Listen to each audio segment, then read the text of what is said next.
Good morning and welcome to the Talk Show, a series where we explore the life and work of individuals who are making a positive impact in our society.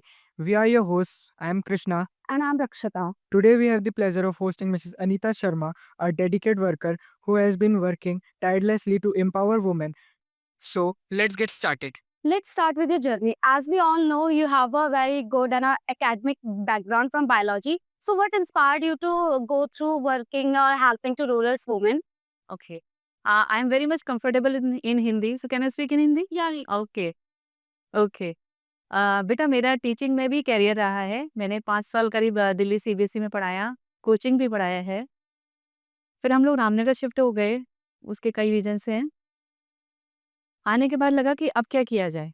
क्योंकि जब आपने अच्छी ठीक-ठाक पढ़ाई की होती है, आप एक करियर परस्यू करते हो, उसके बाद आपको लगता है कि आपको क्या करना है। फिर थोड़ा-सा रामनगर आके लगा कि नहीं, कुछ किया जाए। तो मीन टाइम में हेस्को एक संस्थान है बेटा बहुत बड़ा देहरादून में, Himalayan ecological studies and conservation करके। तो उसके जो संस्थान के प्रमुख हैं डॉक्टर अनिल जोशी जी, वो चाहते थे वुमेन एम्पावरमेंट के लिए कुछ करना। तो उन्होंने रामनगर को बड़ी मुफीद जगह पाया कि हाँ भाई हम यहाँ पे ना एक इनिशिएटिव करना चाह रहे हैं। तो बाय द लक कहें या जो भी हैं, मैं उनसे कनेक्ट हो गई। तो वो वुमेन रिसोर्स सेंटर एक डेवलप किया हमने, आप ही के नियर बाई विलेज में है कानिया। तो कानिया में हमारा वो प्रोजेक्ट चल रहा है और इसमें करीब हमें 4 साल हो गए हैं, जिसमें हम लोग ट्रेनिंग प्रोवाइड कराते हैं हेस्को के थ्रू। ट्रेनर्स आते हैं, 1 से 1.5 साल की ट्रेनिंग होती है और हमारा मुख्य उद्देश्य यही है कि महिलाएं जो है वो आत्मनिर्भर बनें, चाहे वो छोटे-छोटे स्केल पे ही काम करें। That's wonderful. मैम आपने कई सारे चैलेंजेस भी फेस करे होंगे इसमें। हाँ, बिल्कुल, मैंने कई सारे चैलेंजेस फेस किए। मैं पर्सनल क्योंकि बीइंग अ मदर मैं उस पे भी बात करना चाहूँगी। मेरा बेटा बहुत छोटा था कोविड के टाइम पे जब हमारा प्रोजेक्ट स्टार्ट हुआ, लेकिन मैं कोविड में घर नहीं रह सकती थी क्योंकि मैंने खुद से कमिटमेंट ले लिया कि मुझे इस प्रोजेक्ट को सही करना है, अच्छे से आगे लेके जाना है। तो कोविड का आना, बेटे का 2 साल का छोटा होना, तो उसे लेके मैं जाती थी और उस टाइम पे हमने ट्रेनिंग प्रोवाइड कराई जब लोग घरों के अंदर थे। अच्छा। तो ऐसा कोई मेमोरेबल एक्सपीरियंस आपका उधर काम करते टाइम? बहुत छोटी-छोटी बातें हैं, क्यों मैं इतना इन्वॉल्व होती गई मैं उस पे बात करूँगी। पहला पॉइंट तो ये बेटा कि जब हम लोग ठीक-ठाक जैसे मेरी स्कूलिंग भी अच्छी हुई, पेरेंट्स मेरे दोनों अच्छे रहे, गवर्नमेंट जॉब में रहे, बढ़िया था।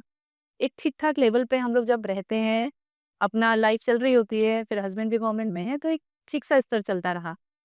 जब ट्रेनिंग के दौरान गाँव की महिलाओं से मिलना हुआ, तो मैंने देखा कि जब हम लोग ट्रेनिंग प्रोवाइड करा रहे थे, तो महिलाएँ जो हैं आस-पास के गाँव की बिल्कुल मतलब जो बिल्कुल घर में ही रहती हैं, वो उन महिलाओं की मैं बात कर रही हूँ। तो ₹20 किलो पे भी बेटा लहसुन छिला जाता था। तो वो मुझे बहुत ही ज़्यादा मतलब अंदर तक टच कर गया कि यार ₹20 के लिए झगड़ा हो रहा है। वो चीज़ मेरे मतलब वो मैंने फर्स्ट टाइम देखी लाइफ में, तो लगा कि नहीं यार अब कुछ करना चाहिए। कोशिश करेंगे कि जो ₹20 ये बेचारी महिलाएँ 1 दिन के लिए लेके जा रही हैं उसमें भी खुश हैं, तो इसको 200 कैसे बनाएँ हम इनके लिए। तो ये चीज़ें हैं। तो इसने मुझे बहुत झकझोरा कि नहीं करना है, अब इसको हम आगे करेंगे ताकि थोड़ा-सा हाँ, लेडीज़ को मतलब जिनको देखा नहीं जाता, पूछा नहीं जा उनके लिए काम करेंगे। तो मैम आपने टीचिंग को ही क्यों नहीं कंटिन्यू करा यहाँ रामनगर आके आपने। यार टीचिंग तो हम यहाँ भी कर रहे हैं। स्कूल में हम छोटे बच्चों को करते थे। यहाँ पर वो महिलाएँ हैं जिनको हम आत्मनिर्भर बनाने की कोशिश कर रहे हैं। तो यहाँ भी हम टीचिंग ही कर रहे हैं एक तरह की। अच्छा, तो आप कुछ रोल्स जो कि आपने वहाँ पर प्ले करे हो जो कि काफ़ी अच्छा लगा आपको? हाँ, एक तो देख क्योंकि मतलब टीचिंग में इन्वॉल्व रही, एमएससी किया, इस तरह की पढ़ाई करी, तो कभी घर की बेसिक चीज़ों पे ध्यान नहीं दिया। जैसे कि मुझे 1 किलो अचार डालना भी नहीं आता था और आज मैं इतनी कॉन्फिडेंट हूँ कि 300 किलो अचार भी हम 1 दिन में डाल लेते हैं। तो ये मेरी अचीवमेंट है, उन महिलाओं के साथ रह के जो मैंने सीखा है। तो कई बार आप ये जो सीखने-सिखाने का प्रोसेस होता है ना, ये वाइस वर्सा चलता है। मतलब मैंने ही उन्हें नहीं सिखाया, उन्होंने भी मुझे बहुत कुछ सिखाया है। मैं पढ़े-लिखे होने के साथ क्या होता है कि कई बार कोई रूल्स बना दूँ, कोई ट्रेनिंग प्रोवाइड कर दूँ, लेकिन फील्ड पे काम करने का तजुर्बा मैंने उनसे सीखा है, उन महिलाओं से सीखा है। तो उसने मुझे मेरा कॉन्फिडेंस बढ़ा ही है उनके साथ रह के। आपके हिसाब से जो रूरल एरियाज़ की वुमेन होती है, वो सबसे बड़ी क्या चैलेंजेस फेस करती है और वो उन्हें कैसे ओवरकम कर सकती है? सबसे बड़ा चैलेंज तो उनको आता है अपने घर और परिवार से, जिसमें उनके पति भी होते हैं और परिवार भी शामिल होते हैं, मैंने ये खुद देखा है।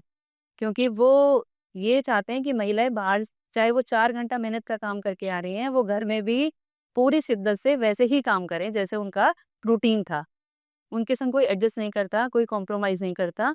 तो वो महिलाएँ इतनी मेहनती है कि अगर वो 4 घंटे बाहर काम कर रही हैं, एज़ अ लेबर के तौर पे भी अगर वो काम कर रही हैं, तो वो घर में भी सारे काम वैसे ही करती हैं। एज़ इट इज़ उनका काम उनके हिस्से का पड़ा रहता है। वो उन्हें जाके फिर से करना है। हाँ, तो वो 24 घंटे की एक तरह से महिलाएँ लेबर ही होती हैं। अच्छे से आप कंटिन्यूअसली वर्क करते हैं। बहुत से लोग होते हैं जो कि पॉजिटिव कमेंट्स देता है और बहुत से लोग होते हैं कि कोई नेगेटिव कमेंट्स दे देता है। हाँ, तो मतलब आपने उस चीज़ को कैसे फेस किया अगर किसी ने आपको नेगेटिव कमेंट्स दिया आपके वर्क के थ्रू तो? वो मैंने फेस किया है, फैमिली में भी किया है, क्योंकि जब मैंने ठीक-ठाक पढ़ाई की तो सबको ये उम्मीद थी, चाहे वो पेरेंट्स हों, इन-लॉज़ हों, हमारे फैमिली फ्रेंड्स हों कि यार तुम ये कहाँ चली गई हो गाँव में जाके, क्या कर रही हो? इससे क्या मिलेगा तुम्हें? लेकिन मैंने कहा मुझे सैटिस्फैक्शन मिल रहा है। अगर 20 महिलाओं की भी ज़िंदगी में थोड़ा-सा मैंने चेंजेज़ लाए हैं, तो वो मेरे लिए बड़ा पॉज़िटिव है और मैं खुश हूँ। I am happy the way I am. और जैसे कि आपने अभी ये स्टार्ट करा है ये सोशल वर्किंग टाइप में, तो अगर कोई नया स्टार्ट करना चाहता है इसको, जैसे कोई यूथ में कोई स्टार्ट कर, तो आप उसे क्या बोलेंगी? क्या एडवाइस देंगी? ये तो यूथ के लिए तो मैं ये कहना चाहूँगी आप लोग पढ़ो लिखो बहुत अच्छा पढ़ो, लेकिन अपनी सोशल रिस्पॉन्सिबिलिटीज़ को नहीं भूलना है हमें। हम किस तरह से कर सकते हैं सोशली हेल्प लोगों की वो आपको देखना है कि आप किस तरह से एक्टिव होके कर सकते हैं। लेकिन ये मैंडेटरी है, हर एक को करना चाहिए। अच्छा, तो मतलब एक सब कुछ कंक्लूड करने से पहले अगर आप किसी को क्या एडवाइस देना चाहेंगे? अगर कोई चाहता है कि वो अपनी कम्युनिटी या सोसाइटी में कुछ चेंजेस करे डिफरेंस और कामों को छोड़ के, तो आप उनको क्या एडवाइस देना चाहेंगी? एज़ अ स्टूडेंट मैं आप लोगों को तो यही कहना चाहूँगी कि पहले बहुत अच्छा पढ़ो। देखिए पढ़ाई तो है वो कंपल्सरी है उसका तो आपके पास कोई रिप्लेसमेंट है ही नहीं। खूब अच्छे से आपने पढ़ाई करनी है क्योंकि जितना अच्छा आपने पढ़ा होगा, आप उतना अच्छा फ़ील्ड पे रिप्रेज़ेंट कर पाओगे, चाहे आप किसी फ़ील्ड में भी जाते हो। मैं कुछ बच्चे आप में से आईआईटी करेंगे, कुछ नीट करेंगे, कुछ हो सकता है बहुत अच्छा पढ़े रहें तो लाइफ़ तो बेटा हम 23-24 साल में भी डिसाइड कर सकते हैं। कोई आईएएस जाएगा, कोई पीसीएस जाएगा। लेकिन अगर आपने अच्छी पढ़ाई की है, तो आप किसी भी फ़ील्ड में जाएँगे उसको रिप्रेज़ेंट कर पाएँगे अच्छे से। आपकी स्टूडेंट लाइफ की कोई ऐसी स्टोरी जिससे आपको बहुत कुछ सीखने को मिला? हाँ बेटा, मेरी तो स्कूलिंग नैनीताल में हुई है, सैनिक स्कूल नैनीताल में और मैंने कोविड से पढ़ा है, तो मैंने तो बहुत अच्छी चीज़ें फेस की हैं वहाँ पे, टीचर्स के साथ, बच्चों के साथ, तो वो मेमोरेबल हैं वो चीज़ें भी हमारे पास। अच्छा, तो आपका कनेक्शन तो अभी भी होगा ही। लाइक जैसे आप टीचिंग फील्ड में थी पहले, तो उधर के लोगों से भी कनेक्शन होगा ही। बिल्कुल है, उधर से भी कनेक्शन है, हाँ जी।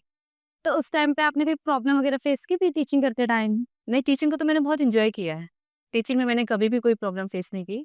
एक पैशन टाइप? हाँ, मेरा पैशन था, मतलब मैंने एमएससी भी किया, मैंने एमसीए भी किया, देन मैंने बीएड किया, टीचिंग करी, मैंने बहुत एन्जॉय किया उस लाइफ़ को। आपका कोई रोल मॉडल रहा बचपन में जैसे? बेटा मेरी तो मदर ही मेरी रोल मॉडल है। मेरी मदर वर्किंग भी हैं और अब तो ख़ैर रिटायर्ड हैं गवर्नमेंट से। तो उन्होंने घर भी देखा फैमिली को अच्छे से देखा, रिलेटिव्स देखे, सब देखा, जॉब भी देखी। तो वही मेरी रोल मॉडल हैं। अच्छा, मतलब आपने जब ये काम स्टार्ट किया था कि रूरल वुमेन्स के हेल्प करनी है, उस टाइम पे आपको किसी और ने भी सजेशन दिया था या आपने खुद ही डिसाइड किया कि हाँ, मुझे करना है करके? नहीं, मैं कुछ करना चाह भी रही थी अंदर से, मतलब इनिशियली तो कुछ मुझे कुछ आ रहा था कि हाँ, मुझे कुछ अच्छा करना है। अगर वो सोसाइटी के लिए हो जाए तो बहुत बढ़िया है, क्योंकि मैं करीब 8 से 10 साल अपने करियर को दे चुकी थी। तो समय आ गया था कि सोसाइटी को क्या मैं दे सकती हूँ। तो वहाँ से अंदर से एक स्पार्क तो था ही, फिर वो जोशी जी जब अनिल जोशी जी जुड़े तो उसके बाद वो चीज़ें बढ़ी हैं। जी। तो आप एक फाइनल आप मैसेज क्या देना चाहेंगी यूथ को? यूथ को तो मैं यही कहना चाहूँगी कि बेटा इस समय ये आपकी पढ़ाई का टाइम है। इस समय आप पढ़ो, खूब अच्छा पढ़ो। इतना अच्छा पढ़ो कि लाइफ़ के 2, 4, 6 साल में जब भी आप करियर परस्यू करो तो वहाँ आप ही लहराओ, आप ही का नाम होना चाहिए। Thank you so much. Thank you. Thank you.